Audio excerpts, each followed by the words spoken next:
Bonjour et bienvenue dans l'entretien de l'intelligence économique, l'émission consacrée aux coulisses de la mondialisation. C'est une première en France. Le plus haut niveau de l'exécutif français s'intéresse enfin à l'intelligence économique. Il y a plusieurs mois, le président de la République a commandé un rapport sur la sécurité économique. Il vient de lui être remis, mais il est classé confidentiel. Pour en parler, je reçois son auteur, Geoffroy Roux de Bézieux, entrepreneur et ancien président du MEDEF, principal syndicat patronal. Bonjour Geoffroy Roux de Bézieux. Bonjour. Donc je le disais, c'est une première depuis le rapport Martre qui date de 1994. Il y a 30 ans. Il y a 30 ans. Il était temps quand même. Oui, il était temps. Je pense que c'est vous avez parlé des coulisses de la mondialisation. C'est cette mondialisation qui n'est plus heureuse, qui se durcit. Il y a un contexte géopolitique qui indiscutablement durcit les relations entre les pays ou entre les zones, qui amène un durcissement des relations économiques. Et donc ce sujet de la sécurité économique revient au premier plan. Et le président choisit de faire appel à l'ancien patron du MEDEF pour avoir le premier rapport présidentiel sur la sécurité économique. Oui, je pense que l'idée, alors c'est pas à moi d'expliquer le choix du président, mais l'idée derrière, c'était pas de confier à l'État un rapport sur l'État, si vous voulez. C'est-à-dire que c'est souvent le cas. Les services de renseignement sont terriblement audités dans des démocraties par la Cour des comptes, le Parlement, etc. Moi, je me suis adressé en fait aux clients, en quelque sorte. Les clients, c'est les entreprises. Et j'ai posé 3 questions très simples. Quelles sont les menaces que vous voyez ? Comment vous êtes organisé et qu'est-ce que vous attendez de l'État ? Donc, vous avez auditionné 180 personnes, la plupart du CAC 40, donc le plus haut niveau, on est d'accord, des ETI, mais aussi évidemment des start-up. Votre sentiment, c'est quoi à la sortie ? On est prêt ou pas ? Alors, le premier sentiment, c'est celui d'un constat qui n'est pas complètement nouveau, mais qui est factualisé, objectivé, le fait que les menaces montent, que les entreprises sont de plus en plus victimes d'ingérence, d'intelligence économique, d'espionnage, de déstabilisation, mais en même temps, dans un cadre un peu particulier, parce qu'on est une économie ouverte. Enfin, c'est un peu un monde hybride, où tout le monde ne joue pas avec les mêmes règles du jeu, et très clairement, il y a d'un côté les démocraties qui ont un état de droit et les autres pays qui fonctionnent différemment, et qu'on est en train d'un monde de rapport de force. Alors, est-ce que les entreprises sont prêtes ?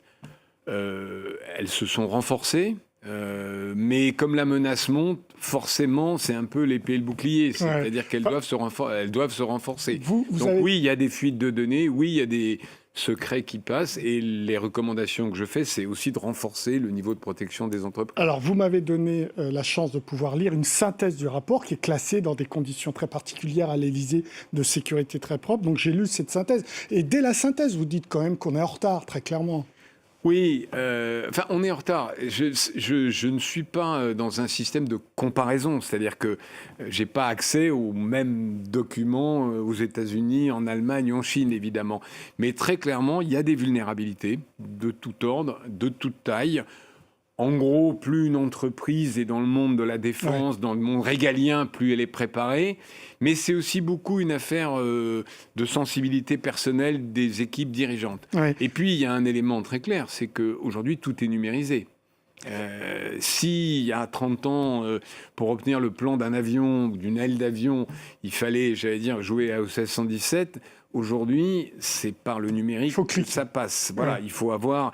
Et donc, plus on numérise, plus on ouvre la zone de risque. C'est là que vous vous étonnez sur le fait que le plus haut niveau de l'entreprise, le comité de direction, etc., utilise des outils numériques qui sont sensibles à de l'espionnage. Et vous dites, WhatsApp est utilisé dans un certain nombre de groupes au plus haut niveau. Je prends cet exemple parce que souvent, on fait attention aux attaques cyber, on fait attention à la protection physique de certains centres de recherche. Mais il y a des vulnérabilités qui passent parfois par le plus haut niveau. Et pourquoi ? Parce que les outils sécurisés, ils existent, mais ils sont plus difficiles à utiliser. En France, on a, je le cite parce que j'ai recommandé la pratique au MEDEF, une application de type WhatsApp qui s'appelle Olvid, sauf qu'elle est beaucoup elle est beaucoup plus dure à utiliser, elle est moins conviviale.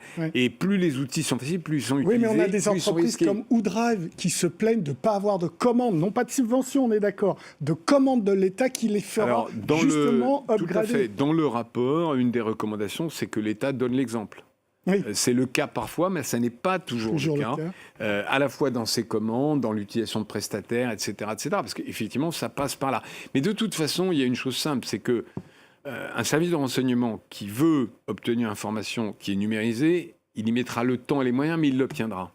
Tout malheureusement ou heureusement, je ne sais pas, tout peut être obtenu. Après, tout ne doit pas être protégé. Et donc, au fond, ce que doivent faire les entreprises, mais d'ailleurs toute personne qui souhaite protéger des secrets de fabrication, des secrets de données, c'est de décider de classifier, d'être capable de dire j'ai 1% de mes données, 1% de mes informations qu'il faut que je protège. Et c'est celle-là... Avec des serveurs chez moi. Voilà, c'est celles-là qu'il faut mettre sur des outils sécurisés, des serveurs sécurisés. Tout n'est pas protégeable. Et tout ne doit pas être protégé. Alors, vous disiez au début que c'est vrai qu'il y a une séparation entre les démocraties, celles qui le sont moins, mais dans votre rapport, vous pointez aussi les États-Unis, notamment sur toute la problématique de l'extraterritorialité du droit américain, qui a tendance justement à nous porter des coups sur certaines entreprises, et vous donnez des exemples.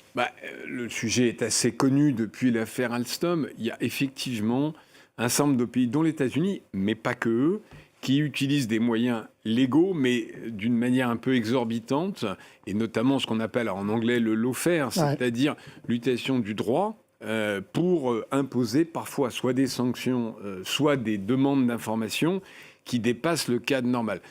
Il est clair, par exemple, que toute donnée qui est stockée dans un hyperscaler américain est accessible à la justice. Le Cloud Act américain. Par le Cloud Act, ou à l'État américain. Alors, dans certains cas, c'est pas très grave. Si vous avez, je sais pas, des données qui sont des données, vous voyez, de clients, mass market, etc. Mais dans d'autres cas, c'est important. Et c'est ça qu'il faut savoir.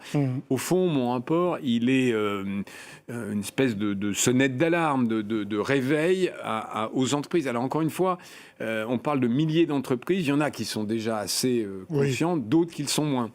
Alors, justement, il y a une partie du rapport qui n'est pas accessible, même dans la synthèse que j'ai pu lire, c'est les recommandations. Donc, on comprend qu'il y en a une quarantaine. On comprend évidemment que ça soit classé. Pour autant, il y a des pistes. Par exemple, labelliser les sociétés d'intelligence économique françaises. Pourquoi cette nécessité qui est un vieux serpent de mer depuis 30 ans Alors, là, on est sur un sujet assez simple. C'est que l'intelligence économique, au fond, elle n'existait pas il y a 30 ans. Et Internet a fait que beaucoup d'informations qui étaient secrètes sont disponibles aujourd'hui en source ouverte. 90% de ce dont les entreprises ont besoin est accessible par des sources ouvertes. Et donc, les sociétés d'intelligence économique se sont multipliées dans tous les pays démocratiques.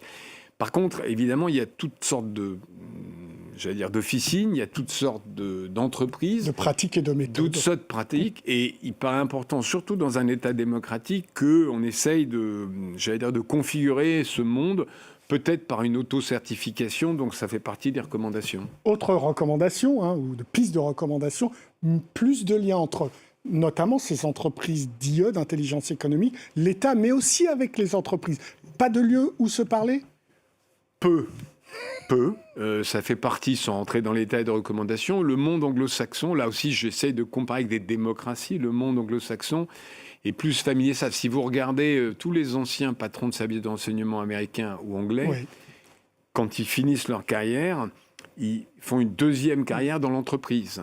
C'est moins notre tradition. On a aussi la haute autorité pour la transparence de la vie publique qui, quelquefois, veille peut-être un peu trop au grain, parce que paradoxalement, il est plus facile pour un ancien parlementaire d'aller travailler pour une entreprise étrangère que pour une entreprise française. Je trouve ça dommage. Donc, dans les recommandations, il y a effectivement créé des instances de dialogue pour pouvoir échanger sur les menaces qu'il faut faire. Librement. Parce qu'il y a le fameux article 40 qui oblige tout agent public à dénoncer un délit ou un crime. Donc, oui, mais là, on n'est pas dans ce sujet-là. On est plus sur le fait de c'est quoi les menaces qu'on voit arriver. Donc c'est plus une question presque culturelle et sociologique d'une certaine manière. La tradition anglo-saxonne, le mot intelligence d'ailleurs est un mot anglo-saxon, le mot entreprendre est un mot français, mais le mot intelligence est un mot anglo-saxon qu'on a importé en France, enfin dans cette vision-là. Et c'est vrai que c'est plus considéré comme un sujet noble dans le monde anglo-saxon. C'est très clair. Parmi les recommandations également, il y a le CICE, qui est l'organisme au sein du ministère de l'économie qui se charge de la sécurité économique. Il y a un débat. Est-ce qu'il faut l'amener en interministériel, voire au Premier ministre, parce que c'est une vraie réussite, le CICE, depuis un certain nombre d'années. Vous avez choisi l'option de le laisser au ministère de l'économie. Oui, alors là, c'est un peu technique, mais disons que historiquement, en France, il y a toujours eu des débats où est soumettre ce sujet de la sécurité économique. Le président Macron a mis l'accent en 2017, quand il est arrivé sur ce sujet, en plaçant auprès de Bercy, donc auprès du ministère des Finances, cet organisme, en créant et en le plaçant. Et souvent, dans un rapport, on a envie de faire des réorganisations. Moi, j'ai regardé et je trouve que ça fonctionne. Donc, gardons ce qui marche, faisons-le simplement mieux connaître des entreprises françaises. Plus de moyens. Donc, pas forcément plus de moyens. Non. Dans cette période de disette budgétaire, je ne recommande pas de recrutement de fonctionnaires. Je pense qu'on est assez bien doté de ce point de vue-là. Non, c'est plus une question de notoriété et de connaissance des entreprises. Une dernière question, réponse rapide. J'ai lu la synthèse du rapport et vraiment, il n'y a rien de confidentiel. On savait tout ce qui est écrit dans la synthèse, pas dans le rapport. Bien sûr. Pourquoi ne pas le rendre public pour qu'il y ait un vrai débat public ? Ce sont des sujets sur lesquels on essaie de trouver le bon équilibre entre l'attractivité du pays et sa protection. On est un pays de 70 millions d'habitants, on ne peut pas être une forteresse. Et donc, on n'a pas envie non plus, si vous voulez, de donner un message sur lequel la France serait devenue une espèce de forteresse blindée. Et donc, c'est pour ça qu'on n'a pas diffusé cette synthèse. Je conclus en disant, on cherche à trouver l'équilibre entre Choose France, vous savez, le fameux sommet de Versailles, et Protect France. Merci beaucoup, Geoffroy Roux de Bézieux, pour vos réponses. L'entretien de l'intelligence économique est terminé. Évidemment, vous pouvez retrouver cette émission sur france24.com, sur nos réseaux sociaux et sur nos podcasts. Au revoir.